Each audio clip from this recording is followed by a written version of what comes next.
Tonight we're going to talk about David Colbert, Dr. David Colbert. He's a very well-known, recognized cosmetical surgeon.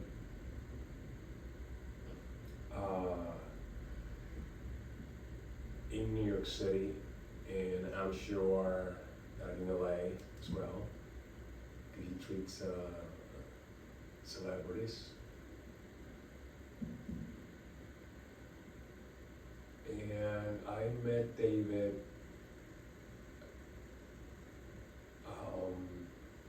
around 2015, I would say. And I met him in a time where I needed him the most, to meet someone like him,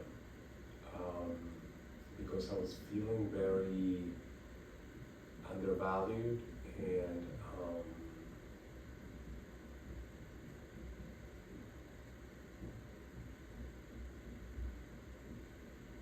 the words were coming out extremely strong, very honest and very strong. And for some very non-interesting reason, galleries would not come close to me. Everybody knew about me in the city, Chelsea particularly, but they would not touch me. So that's when I decided to expose myself even more and to create all this live, street performance, and to making these super big rolls of paper, and to sell as much as I could, and to introduce myself as much as I could. But for some reason, galleries simply would not touch me. So here comes, I'm in Soho, selling my pieces by Mercer Street and Mercer and Prince, right across the Mercer Hotel. And I displaced the famous bar and restaurant Finales. I would display my works right next to Finales. So David passes by and really catches his eye, and I knew that he was someone who understood what I was selling, and he bought actually several of my works. We follow meetings later on at his clinic on Fifth Avenue, where he would bring other art collectors to buy my works. That was at the time that I was paying Juilliard evening division. Did it for 5 years. So with the money that I would, receive from selling my works, I would pay all my bills, and I would pay also Juilliard. That was my aim. That was my plan. So I think that he mentioned even one time about him becoming my art dealer. David has a serious, very serious art collection.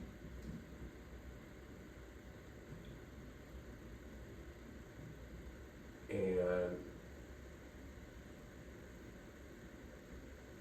that can really give you plenty of confidence and inspiration to keep moving and thriving even stronger.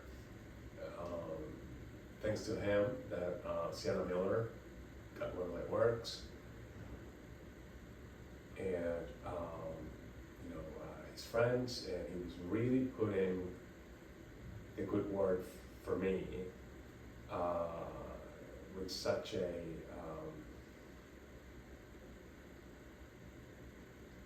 he was one of the few. And then I had a breakdown, and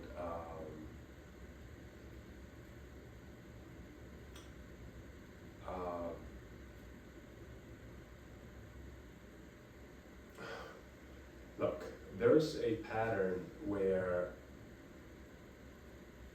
we as humans, we need to control everything that surround us. So the more power we gain, the more control we want. It's just how life is, okay? So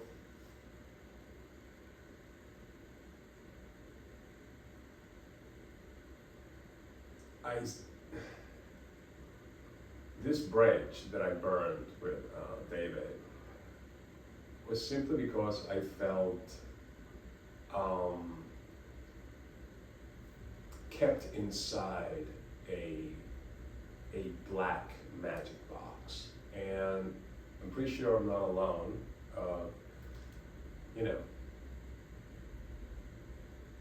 How many can understand, that metaphor. So I opted to break free, but in order for me to really move on and to break free, I had to sabotage the relationship and burn the bridge in an unpleasant manner for me to, how do you call it, what's the word, to justify my actions and to know that it was no way back, so I had to keep moving forward and leave that experience behind.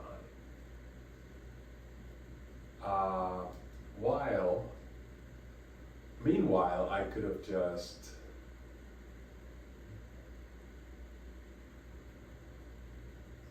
keep on playing this game, but knowing myself, and I'm pretty sure many of you know me, there's just some things that I cannot take upon myself.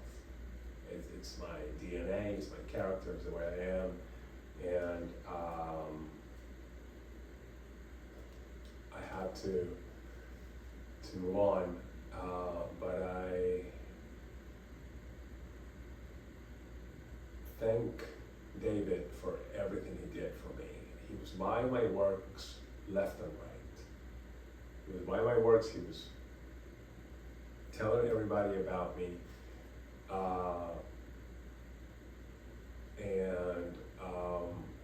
I didn't have the tools, the elemental tools to remain, well, emotionally, I was a little wreck. So, emotionally, personally, also financially, so everything just was wrong timing. And which is so, contradictory. Because if I was feeling financially, oppressed, I should have just, keep on playing the game. But it wasn't the case. Regardless that bridge being burned, the experience was amazing. It was real. I'm so happy that someone like him has my works. I'm gonna add a final image of one of the pieces that he got from me. And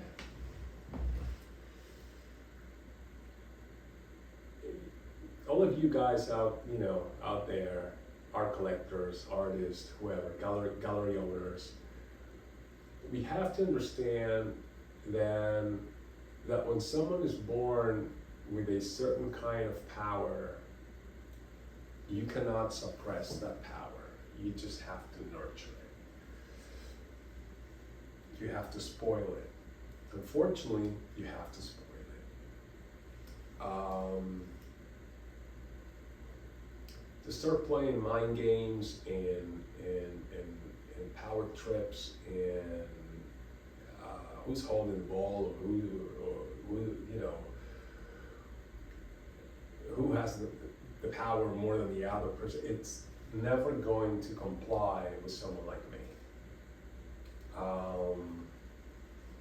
Many gallery owners have really forgotten, because sometimes I watch these documentaries and the exorbitant amount of arrogance from people that deal with artists of a caliber that they're already obviously consecrated.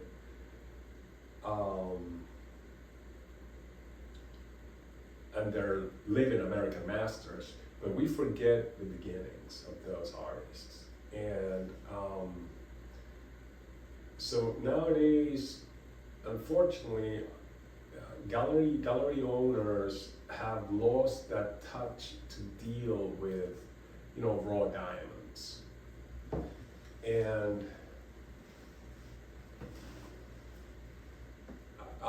there's a famous story about Castelli when he was brought up, to Basquiat, Jean-Michel Basquiat, and Castelli simply said, "He's too wild for me. I cannot work with someone like him." That was a very, I don't know what to say. I mean, if you're such a accomplished and powerful intellectual man, my reasoning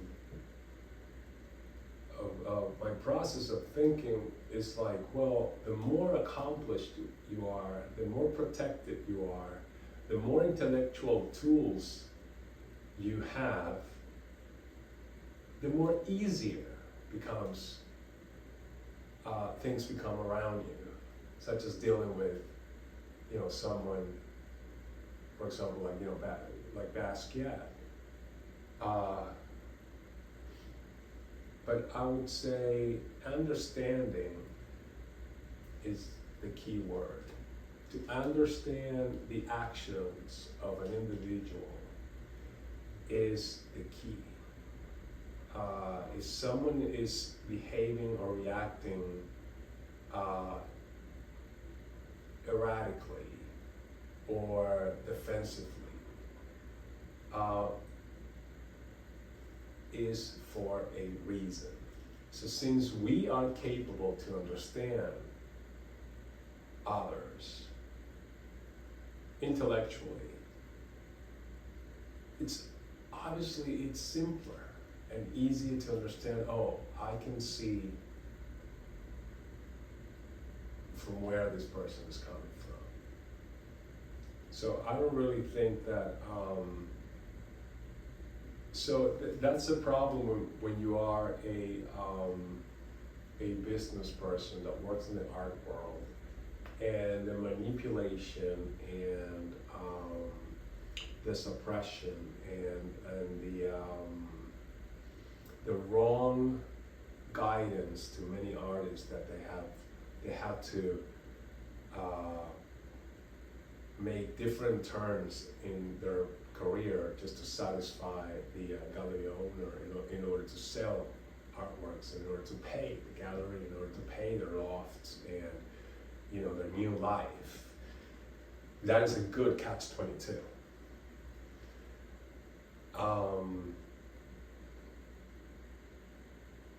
Regardless, the pattern has been repeating itself.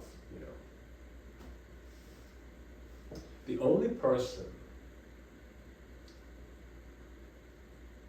to me personally, that really shook the world alone, without following any kind of rules, and that gave to the world and to the American contemporary art world was Peggy Guggenheim.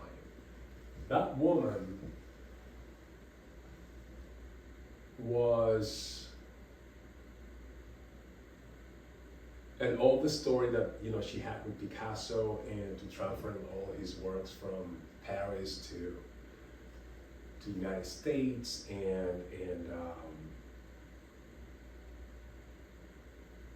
all the battles and that she had to go through in order to introduce this new era of artists to the world. I think it was out of this world. It was phenomenal. It was phenomenal. She did it all alone, basically. Because she was like, the black sheep of the family. So, extremely eccentric woman, with an eye that did not quite follow only one order, quoting order. It followed a very, I would say, very profound intellectual thirst to want more and more and more, and to know how to dissect every single artist separately, individually, and to deal with them. Which Pollock had a pretty hard time, but he became who he became thanks to her. So no complaints.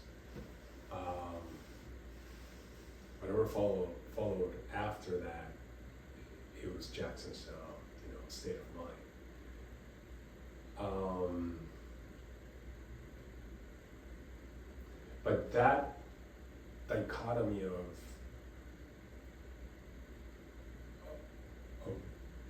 these kind of like amnesia for the gallery owners of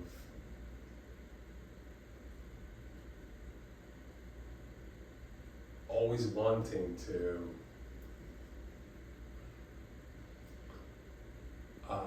work with someone absolutely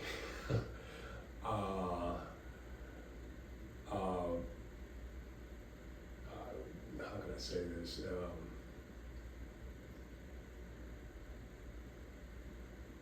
Absolutely, that is under the book. to arrive to certain intellectual climates as an individual, it's a lot of work. And some people arrive in different shape and forms. That's my point. So to follow only one, it tires the spectrum of other possibilities and other discoveries.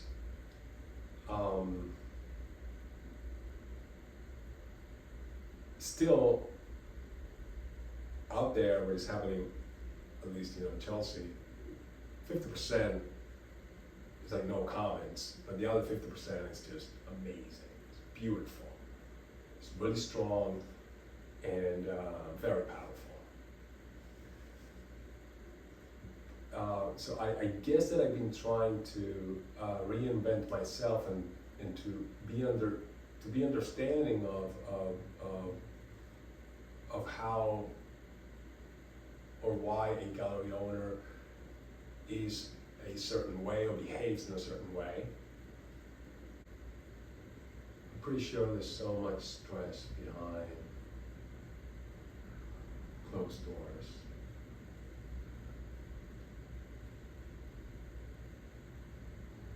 And how to keep the ship afloat at all times.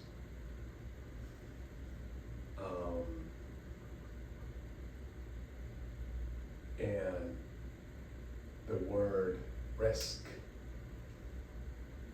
it's not in the book any longer. So I can understand.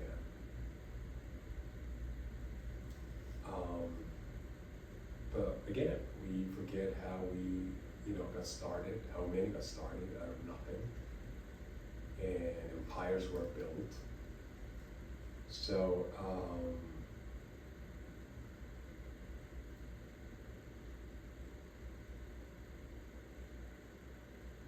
but I also understand about responsibility and, and feeling secure and feeling that you're not making bad decisions. I can understand that. But when someone like me sells his works for $10,000 in the streets, that means something. That really means something. And I hate talking about money, but it's just a small example for you to understand who I am and how I got here. So I think, and only buying a number 2 pencil and a couple pencils and some 1 stick coil and just some roll of paper, backdrop photo paper, and just throw myself into it. So that means a lot.